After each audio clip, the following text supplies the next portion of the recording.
So then there were four, folks. Then there were four. England, Denmark, Spain and Italy compete for Euro 2020. Who's going to come out on top? We'll have a little look next. That's right, folks, back once again with another prediction show today. We're taking a look at the Euro 2020 semi-finals, and we'll get to that in just 1 second. If you're new, where have you been, boys? Smash your subscribe button and keep bang up to date with all things Euro 2020 related, Blackburn Rovers related. Whoa, football related. We're going to all here in a bloody hotel. We're on the bloody road. Looking forward to the semi-finals. We'll be back, of course, for the watch-alongs and all that kind of stuff. So if you are new, make sure you smash your subscribe because we'll be back. This is a little bit.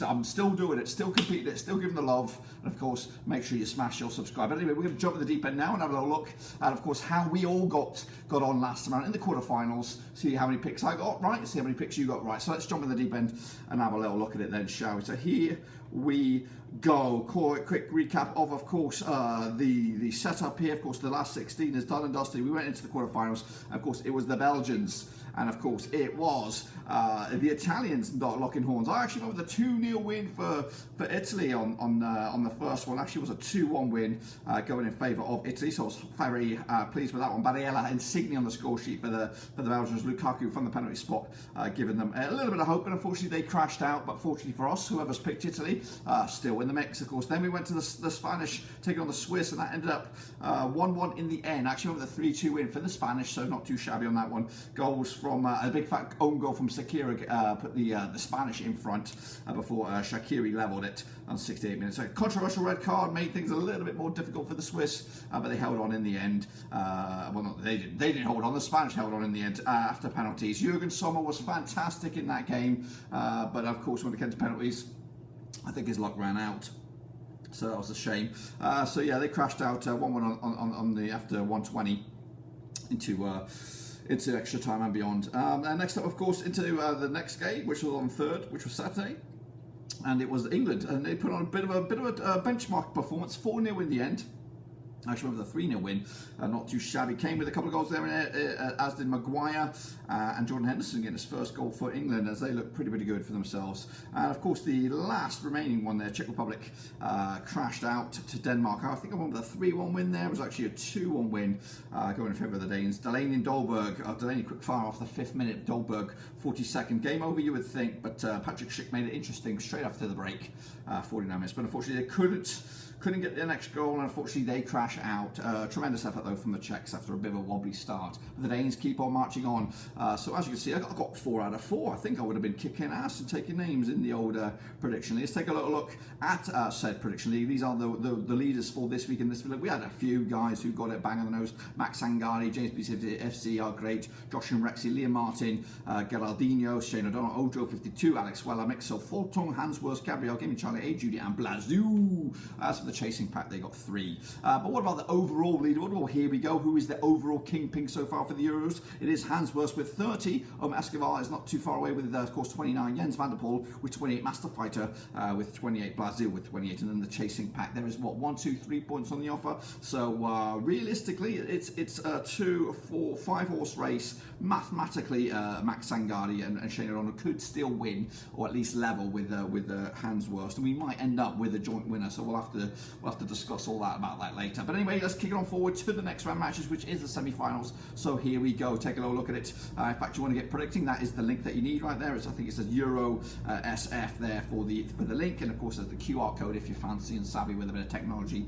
That's the best place to do it. So here it is, folks. Here it is. Recap of the bracket. Of course, Belgium, Portugal no longer in it. Austria have crashed out. So have the French and the Swiss. Croatians have also said goodbye. As for the other end of the bracket, we've also said goodbye to the Swedish. The Ukrainians said goodbye just the other day. The Germans, of course, crashed out, as did the Dutch. The Welsh are also back home, of course. Looking forward to the summer holidays. But of course, we are left with 4 nations: Italy, Spain, England, and Denmark. Of course, competing for just 2 spots now. Is the final. Of course, you're just ever so close. To fall out this hurdle would be absolutely horrific. So let's take a look at the next round of matches. It is Italy, it is Spain, and they're all at Wembley. That's right. Of course, let's look at these then. They played each other 17 times since, I don't know, when does that say? 1934.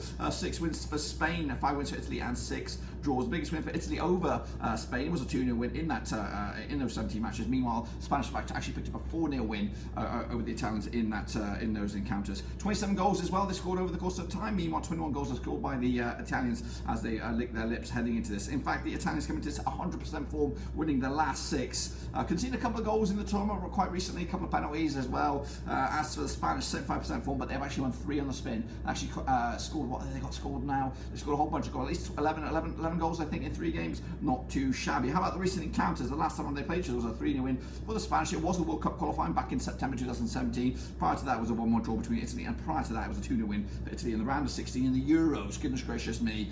So in the last 4 games, they could not be separated. A win apiece and a couple of draws as well. What about the odds? How do I do the bloody odds? A quick look at the odds says 6-4 for Italy for this one, 2-1 is your Spain. So I believe Italy are your favourites. 21-10 is your draw. If you want it, that's to make it goes into penalties and things like that. As to the odds for the title, Italy are second favourites, 9-4 behind England, and of course Spain are third favourites, 11-4. But for me, I'm sticking with my gut on this one. It has been Italy from number 1, day 1, and of course I'm sticking with them on this one with a clean sheet to boot, 2-0 win to put them in the final. But who will they take on? Let's take a look at it then, shall we? Of course, it is England, it is Denmark. Let's jump at the deep end and have a look at this then. They played each other 12 times since, what is that, 1978. 5 wins for England, 4 wins for the Danes. There's been 3 draws as well. The biggest win for England over the Danes was a 3-0 win. Meanwhile, the Danes picked up a 4-1 win over England. In fact, they're quite close form-wise between these two sides. In fact, Denmark have actually picked up, scored 15 goals to England's 16, which is a 1.25 goals game ratio compared to their 1.33 goals game ratio. Of course, Denmark coming to 3 wins on the spin. Of course, bubbly start for them, 2 defeats in a row. They were on the way out, but of course they managed to get themselves through to the semi-finals. As for England, they did have that one blip on the resume. That was against Scotland, a draw, but since then they've been absolutely phenomenal, and yet to concede a goal as well, which is absolutely massive.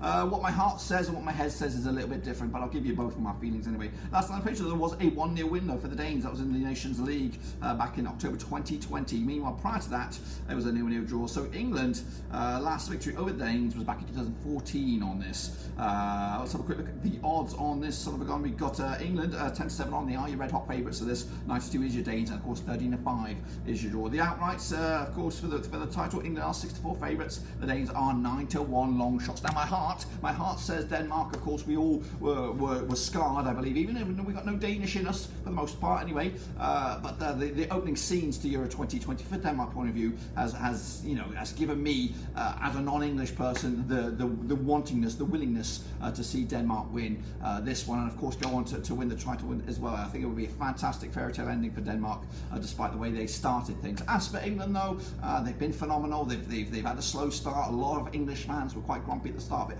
but I do think they are kicking into top gear at the right time. Scoring goals, that win against Ukraine was phenomenal. So I do anticipate a strong result. My heart wants Denmark, but my head says England. So I'm actually going to go with a 3-0 win for England to set up a bit of a cracker.